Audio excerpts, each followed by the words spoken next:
Hello everyone and welcome back to the Shut Up and Take Action video series with Action Jackson.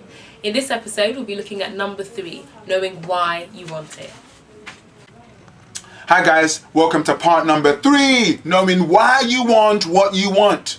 Now, on part number 1 I talked about knowing who you are. You are amazing. On part number 2 I talked about knowing what you want and being very specific. I know people who've made the 2 steps and they've done it very, very well, but after a while they burn out of energy. At the beginning of the year they're so inspired and so in the zone, and by mid-year they're like, oh, can't be bothered. Why? Why is that? Why have you lost energy? You seem so excited when you had that idea. The reason is you don't have a why.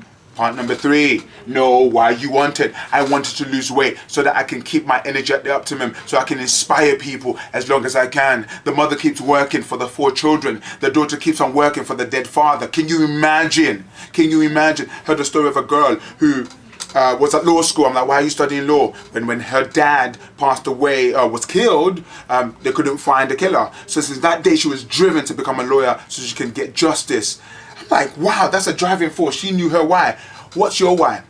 Your why can be linked to somebody or something.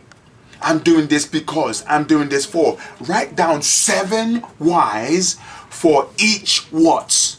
If 7 is too much, maybe write down 3 whys, 3 reasons why you want that goal. The more reason you have for a goal, the more likely you are to achieve it. What is your why? What is your why? Martin Luther King had a very huge why. Civil rights movement, freedom of people, come on. Mandela had a very strong why. Steve Jobs had a very, very, very strong why. Challenging the status quo. What is your why? The stronger your why, the easier it is for you to achieve your what.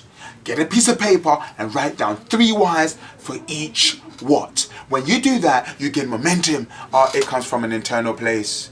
For some people, they say, you know what, my father and my mother died in order for me to be able to get what I want. Or there are people who have invested in me. My mother and my father and my grandpa, they're still alive and I want to give them something back. Or my family, my children, my this. What are your reasons? Because when you have that reason, it fuels you. It is the driving force you need in order to achieve whatever it is you want to achieve. So what's your why today? Have a think. Why am I doing this? It's not enough to know who you are. It's not enough to know what you want, but you've got to know why you want it. So please get a piece of paper and write down why you want what you want.